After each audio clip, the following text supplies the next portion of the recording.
Now, let us discuss dermatomes, which is an area of the skin that is supplied by sensory fibers of single spinal nerve. The body is divided into these segments, and each segment corresponds to a specific spinal nerve level.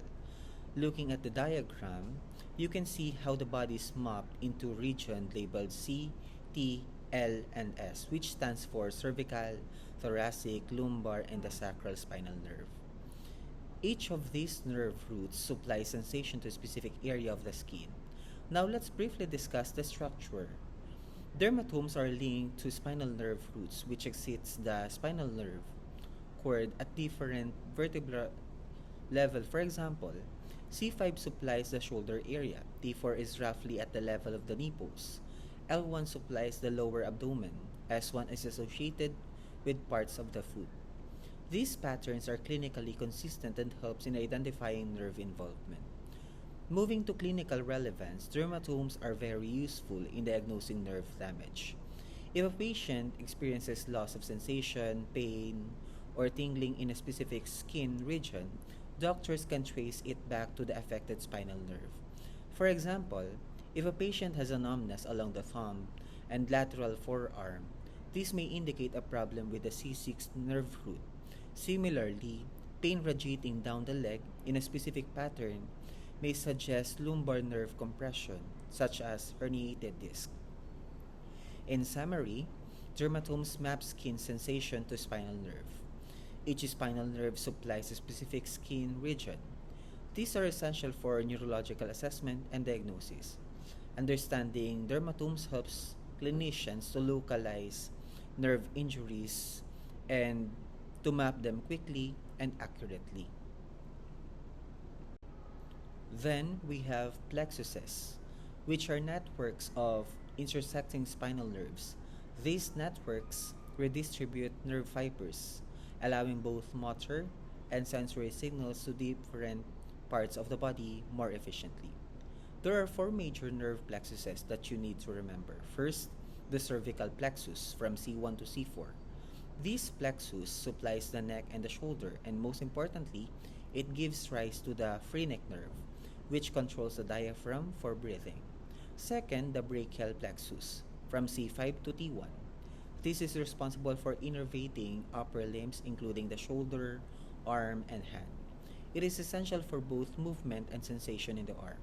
Third is the lumbar plexus from L1 to L4. It serves the lower abdomen, groin, and the parts of the thigh, contributing to movement like hip flexion and knee extension. Fourth is the sacral plexus from L4 to S4. This plexus supplies the buttocks, lower limbs, and the pelvic organ. It includes the sciatic nerve, the largest nerve in the body, which is crucial for leg movement and sensation. Looking at the diagram, you can see how these plexuses arise from different levels of the spinal cord and branch out to specific regions of the body. This organization ensures that each region receives coordinated nerve supply. That is, the plexuses are networks of spinal nerves that provides motor and sensory innervation. The four major plexuses again are cervical, brachial, lumbar, and the sacral.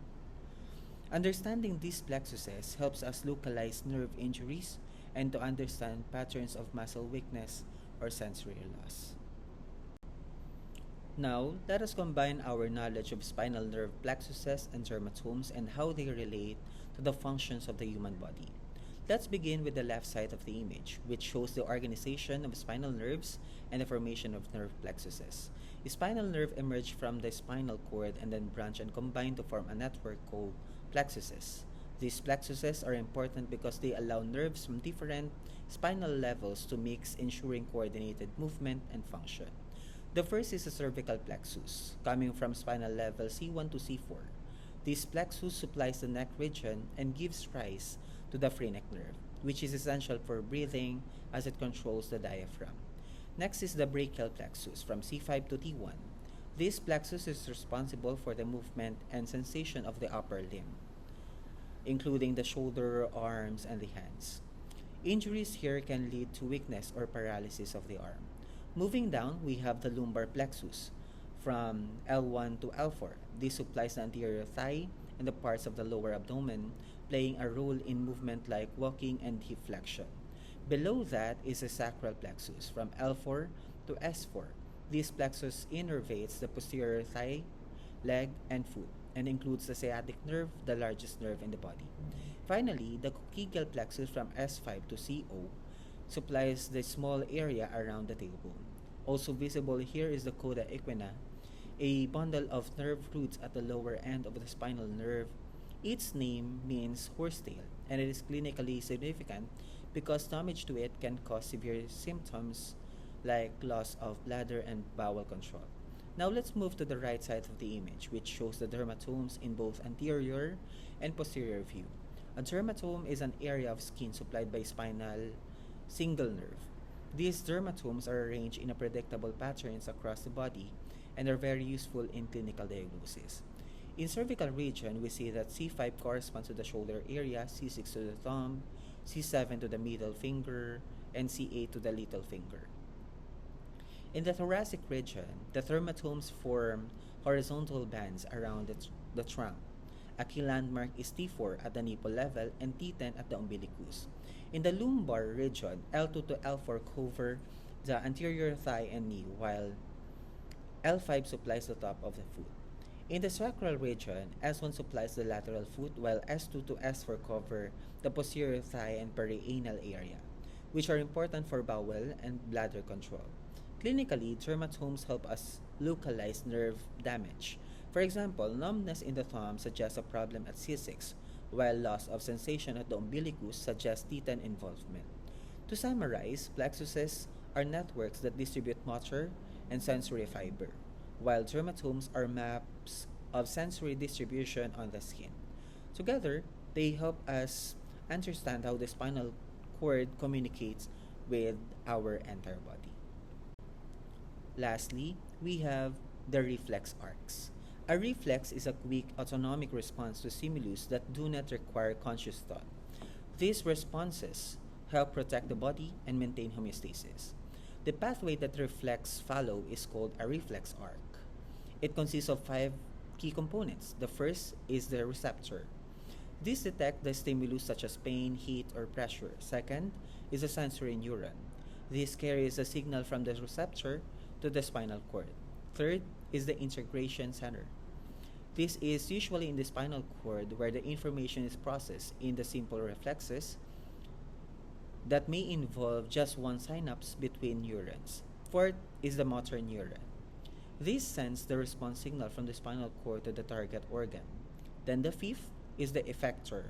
This is the muscle or the gland that carries out the response such as muscle contraction.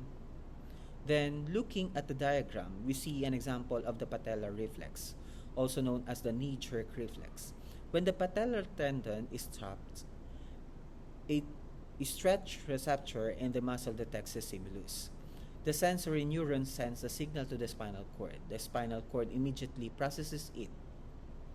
Then a motor neuron sends a signal back to the muscle. The muscle contracts, causing the leg to jerk forward. This entire process happens very quickly and without conscious control. In summary, reflexes are autonomic and protective responses. The reflex arc includes receptor, sensory neuron, integration center, motor neuron, and effector. They allow the body to respond rapidly to stimuli. Understanding reflex arc is important for assessing nervous system function in the clinical setting.